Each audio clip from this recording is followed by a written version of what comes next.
Сәлеметсіңдер ме балалар? Сабағымыздың тақырыбы менің бабаларым қыпшақтар.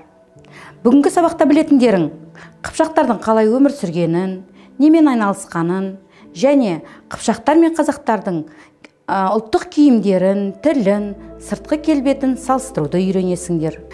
Қыпшақ қазақ халқының және бір қатар түркі халықтарының негізін құрған ежелгі тайпа.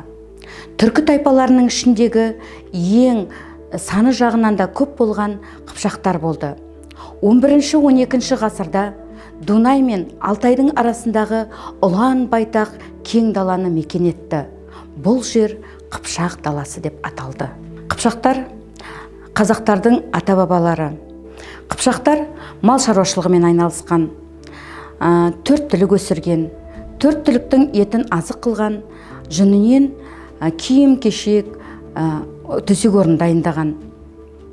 Қыпшақтардың жылқылары басқа елдерде жоғары бағаланған. Мысалы, Үндістанда Қыпшақ даласынан келген бір жылқы 500 алтын динарға бағаланған деп жазады ежелгі тарихшылар. Балалар, Қыпшақ жылқыларының сондай жоғары бағалануының сыры не деп ойлайсыңдар?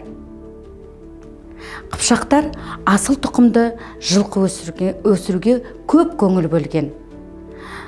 Қыпшақ жылқылары төзімділігімен, жүрдектілігімен, жорғалығымен халықаралық саудада жоғары бағаланған. Қыпшақтар егіншілікпен де айналысқан. Олар аздап бидай, тары, арпа өсірген. Ал ең көп өсіргені ол тары болды. Тарыны тамақтарында көптеп пайдаланды. Қазіргі кезде қазақтар да өздерінің ұлттық тағамдарында майсөкте, жентте, талқанда тарыны пайдаланады, қолданады. Қыпшақтарда шаруашылықтың қосымша түрі аң аулаумен айналысқан. Аңды қыпшақтар садақпен аулаған.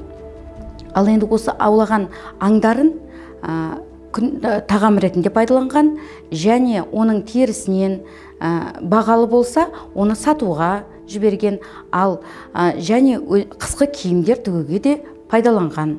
Балалар, енді мына суреттерге назар аударайық.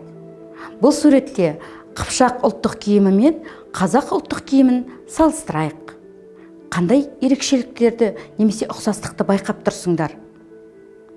Я, әрине, бұл екі суретте де ер кісілердің аяғында саптама етіктер, әйел адамның басындағы сәукелелі бас киімдері, тіпті олардың киімдегі ою-өрнектер де ұқсас болып келген. Соныменен Қыпшақтардың қолөнері де жақсы дамыған деп айтуға болады. Мына суреттерге қарасаңдар, балалар, қазіргі түркі тілдес елдер, татарлар, башқұрттардың да киімдерінде Қыпшақтардың киіміне өте ұқсас болғанын байқаймыз. Балалар, келесі кестеге назар аударайықшы. Кестедегі сөздерді салыстырып, ерекшеліктерін айтып көрейік. Қазақ тіліндегі 5, беш, тас, таш, 7, еті.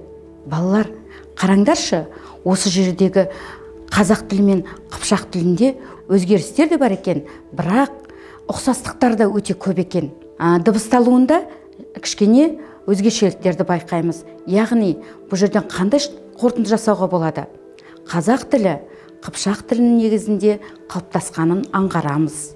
Тамаша балалар, соныменен бүгінгі сабағымызды қорытындылай келе, бүгінгі сабақта не үйрендік? Қыпшақтардың қалай өмір сүргенін, немен айналысқанын және қыпшақтар мен қазақтардың ұлттық киімдерін, тілін, сыртқы келбетін салыстыра отырып, қыпшақтардың қазақтардың ата-бабалары екенін білдік және оны зерттедік.